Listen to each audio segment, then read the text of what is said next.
നാട്ടുക വിഷന്റെ news at 7 വാർത്തകളിലേക്ക് ഏവർക്കും സ്വാഗതം. പ്രധാന വാർത്തകൾ ചുരുക്കത്തിൽ. കിണറ്റിൽ വീണ ആട്ടിൻകുട്ടിയെ ഫയർഫോഴ്സ് എത്തി രക്ഷപ്പെടുത്തി. വട്ടമണ്ണപ്പുറം ഖദീജയുടെ വീട്ടുവളപ്പിലെ കിണറ്റിലാണ് ആട്ടിൻകുട്ടി വീണത്. സമീപവാസിയായ സിവിൽ ഡിഫൻസ് വോളണ്ടിയർ റജീനയാണ് മണ്ണാർക്കാട് ഫയർ സ്റ്റേഷനിൽ വിളിച്ച് വിവരം അറിയിച്ചത്. തുടർന്ന് senior fire and rescue officer T ജയരാജന്റെ നേതൃത്വത്തിലുള്ള സംഘം സ്ഥലത്തെത്തി. Fire and rescue officer Ramesh rescue കിണറ്റിൽ ഇറങ്ങി ആട്ടിൻകുട്ടിയെ പിടിച്ച് നെറ്റിൽ കയറ്റി രക്ഷപ്പെടുത്തി.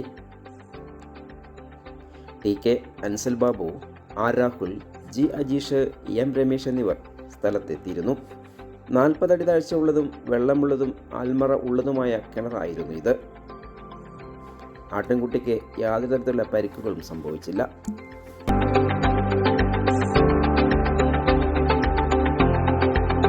കൂടുതൽ വാർത്തകൾക്കായി നാട്ടുക വിഷൻ ചാനൽ സബ്സ്ക്രൈബ് ചെയ്യൂ.